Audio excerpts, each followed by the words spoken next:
Hey y'all, it's Emily. Welcome back to my channel, or welcome to my channel if you are new here. My name is Emily, and on this channel we talk about disability advocacy as well as mental illnesses. With my experience with being legally blind, having nystagmus, as well as being diagnosed with depression and anxiety. So, today is really a response video to a video that Molly Burke just uploaded about an interview with a woman named Caroline Casey. And if you don't know who that is, she has a really famous TED Talk where she spoke about how she was raised to be sighted, but she's blind. Let that sink in. She was raised to be sighted, but she was blind. She didn't know until she was 17. She thought she was gonna go get her license. And then the doctor turned to her parents and said, "When are you gonna tell them?" So, this video is just a response to that, but before we get into it, bear with me. The lighting is different because it's raining here in Texas, so it's a bit more yellow. I don't have a natural lighting, but I also have a makeup-free face today. I didn't intend to do a video today, but I was really motivated by that video and I wanted to respond to it because I relate to some things. And I just want to get some things off my chest, you know. So anyway, some of those things that Caroline and Molly had talked about was, so Caroline was raised in a home where, like I said, she believed she was sighted. She was never told she couldn't do anything. And a lot of it was sort of pretending. Her sister had to go to appointments for her eyes because she had nystagmus. So she looked more disabled per se than Caroline. I'm interpreting what she said essentially. But she had to pretend to be the big sister, set an example, going for her doctor appointments. When Caroline had her appointments, things like that. But, just pretending like she was sighted, nothing was wrong. She thought she had 20/20 vision just like everyone else. And it didn't get into too many specifics as far as how that actually happened. I'm a little curious as to how that did happen. Maybe I'll be able to find out those details on Caroline's videos, whether it's more TED Talks or just on YouTube. I'll have to look.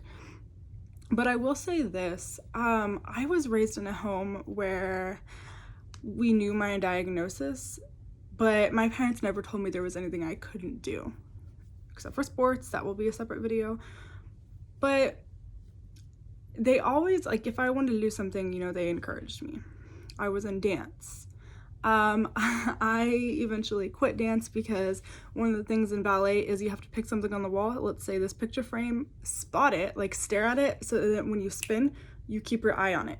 Well, when you spin, it really brings out that nystagmus per se. So my eyes already made with the nystagmus, spotting something, especially when you're moving, ain't gonna happen. So, but that was me kind of deciding I didn't want to do it. If there was something I wanted to do, they would find a way to make it happen. Sports were never a big deal in my house. Like a lot of people, they'll watch football every Saturday or Sunday if you like, what's it called? Pro sports. See, I don't even know. We never did that. So it was never a big deal. But I was raised in a home where it wasn't like, oh, Emily, poor thing, she can't see, she can't do that. No, that was never a thing. And I completely agree with that. Raise your child like they can do whatever they set their mind to it. Maybe they just have to do it a different way, or let them see if they can do it. And if they have a struggle, help them where they struggle. But it's not something to be ashamed of or to hide. And I think that's the difference between Caroline's parents and mine, is that they didn't even want to talk about the word disability. They didn't want to, and I think they had good intentions, but they wanted to pretend it was not there. And so did she, whenever she found out. But anyways, one of the other things that she talked about is whenever she went off to university, she had to rediscover herself. And one of the triggers for rediscovering yourself or having a struggle, maybe, if something is going to come out and you're gonna struggle with something, it's typically going to be whenever you enter a new environment. That can be triggering for your brain, fight or flight, whatever's going on in here, it's gonna be a trigger, right? So, and she's absolutely right. And I related so much to that because here's the thing. I didn't really talk about my disability whenever I was growing up. You know, sure, I talked about it with my parents when I needed to, but it wasn't a common discussion because, I was going to do whatever I wanted to do that day. I went down to the creek. I don't know, ran in rain puddles. Like, I rode scooters up and down the street. Was it a good idea? No, but I did it. I had fun. I'm still here. I may have a few scars on my knees, but I'm good. And it wasn't because I couldn't see. I was just a kid having fun, and you're gonna stumble whether you have a disability or not. Let your kid go out there and have fun. Let them believe that they can do whatever they want to do because they will find a way. If they want to do it, let them try. But anyways, so growing up, I knew looking back that I did things because of my disability, but I didn't know it at the time.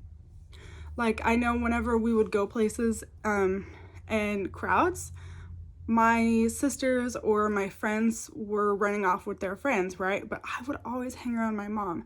I didn't want to run off. And looking back, I know it was because I was afraid that if I walked off, I wouldn't be able to find her again. But it wasn't something that I thought about. I just did it because,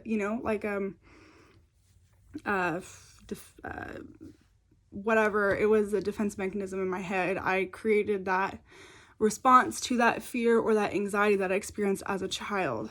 Now, I don't remember anything, maybe that happened a couple times, but I never told myself, oh, because you're legally blind, you can't run off. No, it was just, I adapted to what I knew. That's all that I knew, and it was okay to me. Sure, people would look at me like, well, why are you still hanging around your mom? But I didn't care. I was just like, I'm gonna do what I need to do.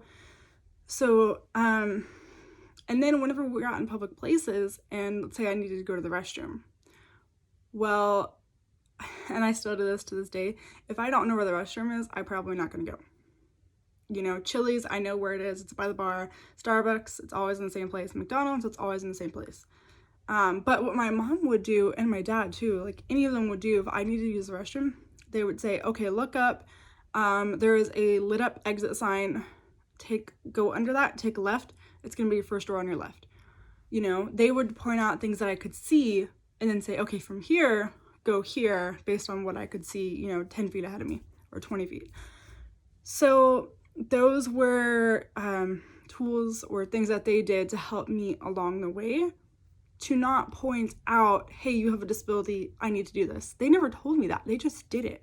And it helped me so much. And I'm not saying that's a bad thing that they did it, but it was just the environment I was in. It was supportive. It was encouraging.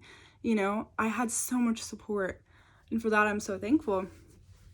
And so what Caroline was saying, is it Karen or Caroline? I don't know, Casey. Anyways, I don't really know her, so bear with me. I just felt so motivated to talk about this. The thing that she was saying, how whenever you enter a new environment, like going off to college, you have to rediscover yourself. And that's even if you don't have a disability. You have to figure out, I can't be 18 years old. I don't have mom and dad to check in with every single night. And maybe some parents do that in college. That's fine. That's their prerogative. But most people, when you go off to college, it's like letting go of the reins, They get to make whatever choices they want to make. It's all on their own. You don't have to go to class if you don't want to. They're not going to call and say, hey, Emily didn't come to class today at 9 a.m. like she was supposed to. No, it's not like that. It's up to you. Everything is on you. And that is so much pressure. It's figuring out, am I going to drink and stay out all night tonight? Am I going to do the drugs that someone offered me? Am I going to go to class at 9 a.m.? Even though I or my parents are paying for it or the state's paying for it, whatever, those choices are on you. So you're figuring out, am I going to keep those same standards that my parents had instilled on me, or am I going to make my own? Am I going to cut off communication with everyone? Or, I know it's a rant, but like the point is you have to rediscover all of those things. So if you have a disability and if you come from like a great support system, it can be overwhelming. Because not only do you have to figure out all those things on your own, as you should, you have to figure out how you're going to make it in this new environment and adapt. So it's added pressure. Well, and anyone with a disability who, even if they accept that part of themselves, they know fully, they've got open communication, they have to learn how to adapt to that environment, right? How am I going to get from point A to point B? Where's the bus? Do I need orientation mobility training? Do I need a guide dog? Like, figuring out how you're going to survive in that new environment, even if you accept that part of yourself. Well, me, I didn't really. It was just something I didn't have to worry about because I was surviving in my environment just fine. You know, I know my way around the high school. My parents gave me rides when I needed to. You know, and if I needed to find out where something was, typically people would tell me based off of, you know, those visual cues that I was talking about. And so in college, I had to figure out, how am I going to get into class? Sure, I had, you know, I was dating someone at the time who showed me, okay, this is the way I go, and I would go based off that. But, you know, like, crossing the street was so scary. I would usually wait for one person to cross the street and I would follow them, because if the sun was in a certain part of the sky, it was hard for me to see that color because it wasn't very contrasted of the crosswalk color. So just the simple little things that, you know, sighted people are gonna be like, oh, it's no big deal. You know, you have to figure it out, and then you have to accept, why am I struggling with this? Why is it so scary?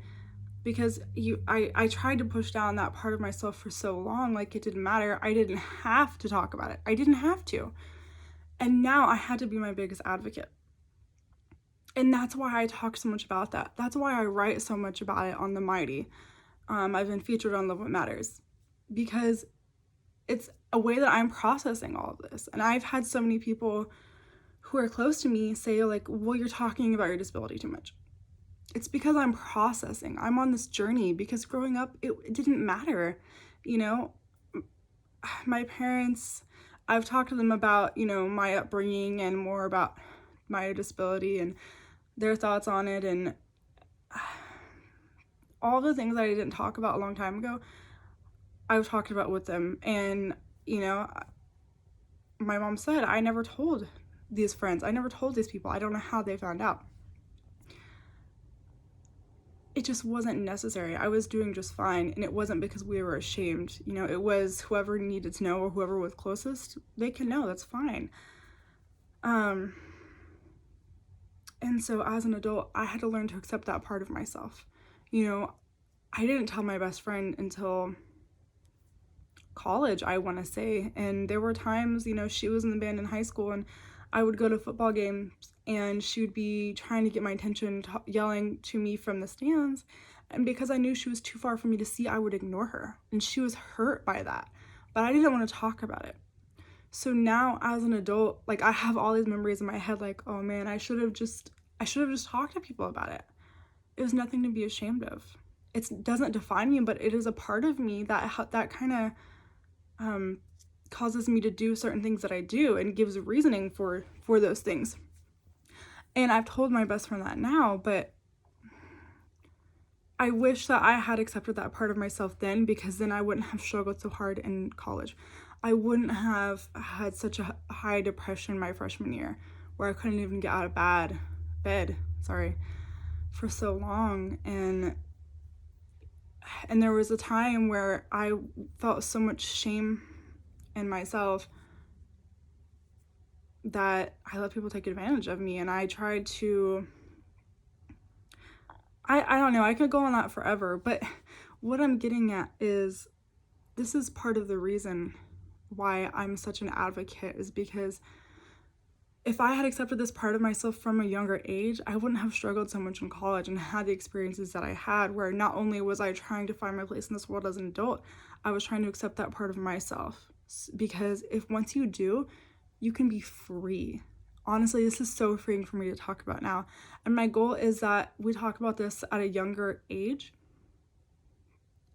then it's not going to be triggering when you're older. It's a lot easier to deal with when you're younger. So I think we need to have these conversations with our kids. We need to say, hey, you have this disability. It doesn't define you. It's a part of you. It's okay. and you know what, this is how I'm going to help you, and this may be hard for you to do. You can try to play baseball if you want, but you are visually impaired, so maybe we need to find a different way to do it. We need to have those conversations. I just think we do. And that's all there is to it. I could be in my soapbox all day long and find different things to talk about. But I really did enjoy their video. I'm going to link it in the description box so that y'all can go and watch it. It is an amazing story. And now she's such a huge advocate. I am too. And I know that she doesn't regret, you know, her upbringing. And I love the way that I was brought up. It was just a thing of myself where I didn't talk about it. I didn't really accept it, acknowledge it. You know, I got by just fine, because that's the other thing that she was talking about. She can get by as sighted. And when you live in the gray area of blindness, you can get by as a fully sighted person. You know, if people stare at me and they'll see my eyes shake, they might think I'm on drugs, they may think I'm nervous, or I can't see that well. So I can pass by, and that's the hard thing, because if you want to pretend like you don't have a disability, you can, but that can be a burden. Honestly, it's exhausting to pretend, and I'm so much freer, like, saying, yes, I'm legally blind, but you know what? It's cool. It gives me so much empathy and ways that I can relate to other people who struggle, regardless of whatever it is. Whatever background they come from, whatever struggle they have, I relate, because I struggle every single day. Different ways, but you know what? We all have an inner struggle. And we need to accept that struggle, find a way around it. It is not your, it's not your end all be all, right? You just have to find a different way to do things. Totally fine. So I hope that this starts a conversation, and you all, if you're a parent, think about how you want to talk to your kids if they have a disability, or if you have one, maybe you need to start that conversation in yourself and accepting that part of you, because it can be so freeing when you are fully yourself, when you're not trying to quiet that voice or that inner struggle. It is so freeing. I'm thankful to be here. I hope you are all having a great day, and God bless y'all. And like this video if you did like it. If you have any questions or you want to add to this conversation, please leave those comments below. I would love that interaction. But anyways, I will see you on the next one. Bye.